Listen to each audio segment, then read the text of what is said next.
Première épître de Paul aux Thessaloniciens, chapitre 1er.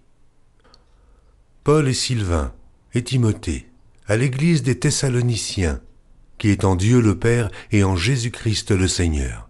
Que la grâce et la paix vous soient données.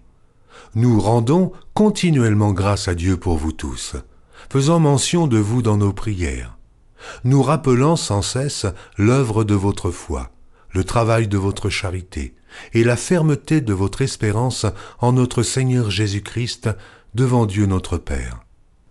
Nous savons, frères bien-aimés de Dieu, que vous avez été élus. Notre évangile ne vous ayant pas été prêché en parole seulement, mais avec puissance, avec l'Esprit Saint et avec une pleine persuasion, car vous n'ignorez pas que nous nous sommes montrés ainsi parmi vous à cause de vous.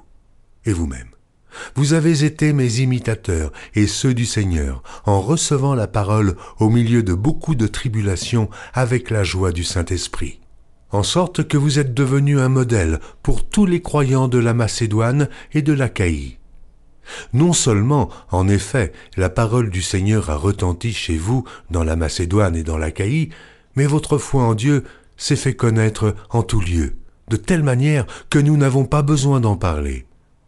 Car on raconte, à notre sujet, quel accès nous avons eu auprès de vous et comment vous vous êtes convertis à Dieu, en abandonnant les idoles pour servir le Dieu vivant et vrai, et pour attendre des cieux son Fils, qu'il a ressuscité des morts, Jésus, qui nous délivre de la colère à venir.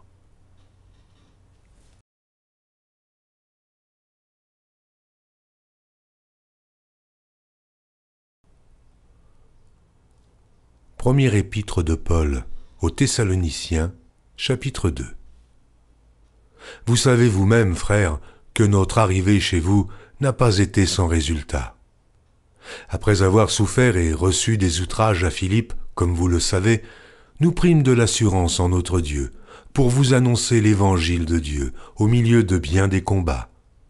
Car notre prédication ne repose ni sur l'erreur, ni sur des motifs impurs, ni sur la fraude, mais selon que Dieu nous a jugés dignes de nous confier l'Évangile. Ainsi, nous parlons non comme pour plaire à des hommes, mais pour plaire à Dieu, qui sonde nos cœurs.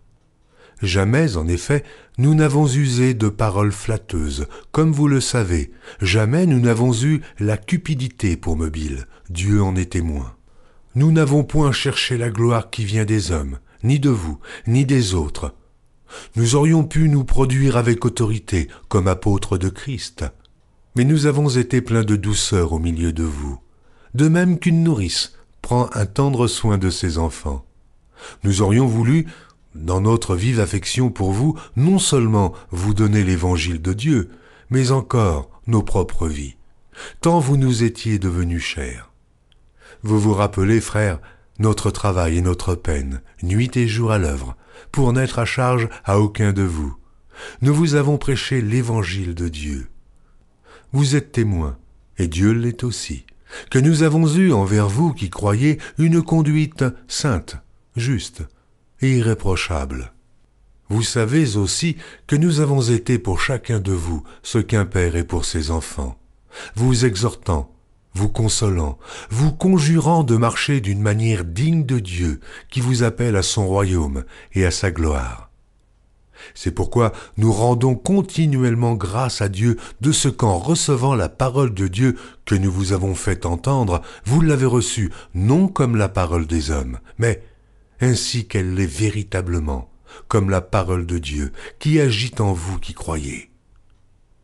Car vous, frères, vous êtes devenus les imitateurs des églises de Dieu qui sont en Jésus-Christ dans la Judée, parce que vous aussi, vous avez souffert de la part de vos propres compatriotes les mêmes maux qu'elles ont souffert de la part des Juifs. Ce sont ces Juifs qui ont fait mourir le Seigneur Jésus et les prophètes, qui nous ont persécutés, qui ne plaisent point à Dieu et qui sont ennemis de tous les hommes, nous empêchant de parler aux païens pour qu'ils soient sauvés, en sorte qu'ils ne cessent de mettre le comble à leurs péchés. Mais la colère a fini par les atteindre. Pour nous, frères, après avoir été quelque temps séparés de vous de corps, mais non de cœur, nous avons eu d'autant plus ardemment le vif désir de vous voir. Aussi, voulions-nous aller vers vous, du moins moi, Paul, une et même 2 fois, mais Satan nous en a empêchés. Qui est, en effet, notre espérance, ou notre joie, ou notre couronne de gloire? N'est-ce pas vous aussi, devant notre Seigneur Jésus, lors de son avènement? Oui, vous êtes notre gloire et notre joie. Première épître de Paul aux Thessaloniciens, chapitre 3. C'est pourquoi, impatients que nous étions et nous décidant à rester seuls à Athènes, nous envoyâmes Timothée, notre frère, ministre de Dieu dans l'évangile de Christ, pour vous affermir et vous exhorter au sujet de votre foi, afin que personne ne fût ébranlé au milieu des tribulations présentes, car vous savez vous-même que nous sommes destinés à cela. Et lorsque nous étions auprès de vous, nous vous annoncions d'avance que nous serions exposés à des tribulations, comme cela est arrivé et comme vous le savez. Aussi, dans mon impatience, j'envoyai m'informer de votre foi dans la crainte que le tentateur ne vous eût tenté et que nous n'eussions travaillé en vain. Mais Timothée, récemment arrivé ici de chez vous, nous a donné de bonnes nouvelles de votre foi et de votre charité, et nous a dit que vous avez toujours de nous un bon souvenir, désirant nous voir comme nous désirons aussi vous voir. En conséquence, frères, au milieu de toutes nos calamités et de nos tribulations, nous avons été consolés à votre sujet à cause de votre foi. Car maintenant nous vivons, puisque vous demeurez fermes dans le Seigneur. Quelles actions de grâce, en effet, nous pouvons rendre à Dieu à votre sujet, pour toute la joie que nous éprouvons à cause de vous devant notre Dieu.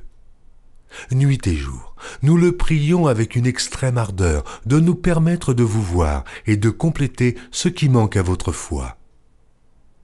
Que Dieu lui-même, notre Père et notre Seigneur Jésus aplanissent notre route pour que nous allions à vous. Que le Seigneur augmente de plus en plus parmi vous et à l'égard de tous cette charité que nous avons nous-mêmes pour vous, afin d'affermir vos cœurs, pour qu'ils soient irréprochables dans la sainteté devant Dieu notre Père, lors de l'avènement de notre Seigneur Jésus avec tous ses saints. Première épître de Paul aux Thessaloniciens, chapitre 4. Au reste, frères, puisque vous avez appris de nous comment vous devez vous conduire et plaire à Dieu, et que c'est là ce que vous faites, nous vous prions et nous vous conjurons au nom du Seigneur Jésus de marcher à cet égard de progrès en progrès. Vous savez en effet quels préceptes nous vous avons donnés de la part du Seigneur Jésus.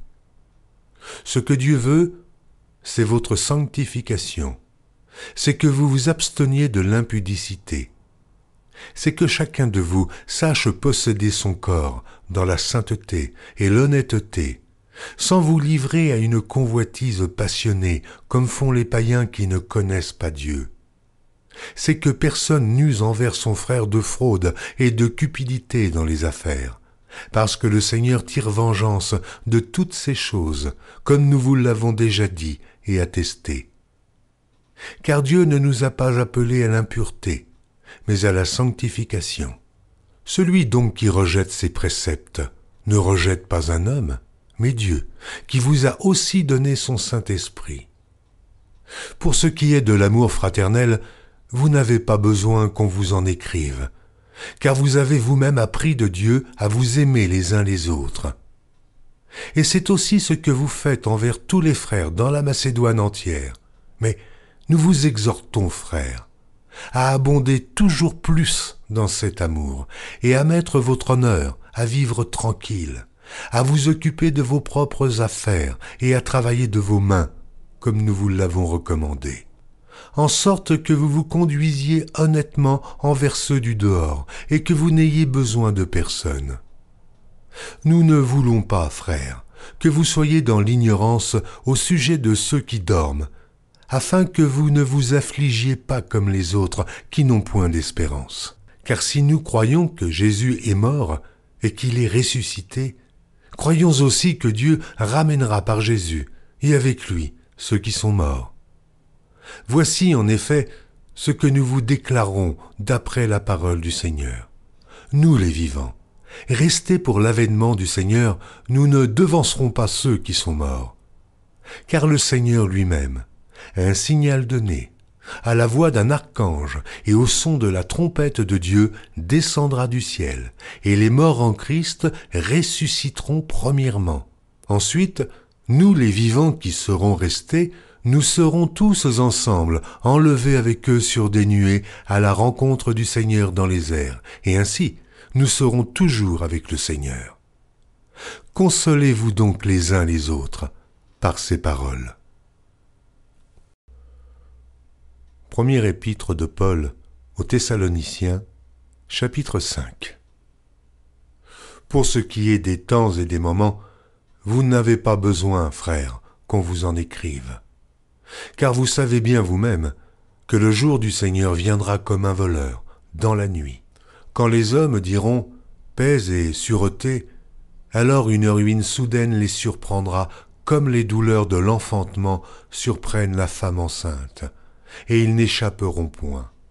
Mais vous, frères, vous n'êtes pas dans les ténèbres, pour que ce jour vous surprenne comme un voleur. Vous êtes tous des enfants de la lumière et des enfants du jour. Nous ne sommes point de la nuit, ni des ténèbres.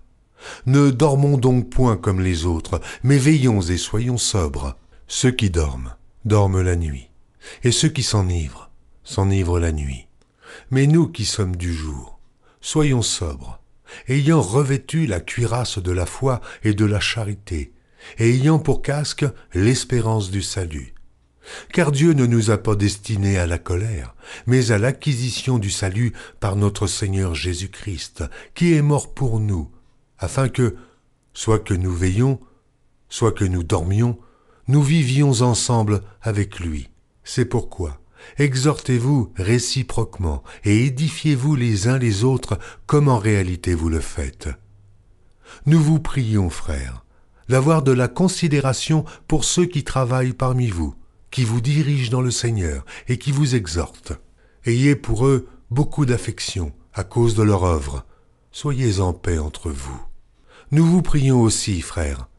Avertissez ceux qui vivent dans le désordre, consolez ceux qui sont abattus, supportez les faibles, usez de patience envers tous. Prenez garde que personne ne rende à autrui le mal pour le mal, mais poursuivez toujours le bien, soit entre vous, soit envers tous. Soyez toujours joyeux, priez sans cesse. Rendez grâce en toutes choses, car c'est à votre égard la volonté de Dieu en Jésus-Christ. N'éteignez pas l'esprit, ne méprisez pas les prophéties, mais examinez toutes choses, retenez ce qui est bon. Abstenez-vous de toute espèce de mal. Que le Dieu de paix vous sanctifie lui-même, tout entier, et que tout votre être, l'esprit, l'âme et le corps, soit conservé irrépréhensible lors de l'avènement de notre Seigneur Jésus-Christ. Celui qui vous a appelé est fidèle, et c'est lui qui le fera. Frères, priez pour nous. Saluez tous les frères par un saint baiser. Je vous en conjure par le Seigneur, que cette lettre soit lue à tous les frères. Que la grâce de notre Seigneur Jésus-Christ soit avec vous.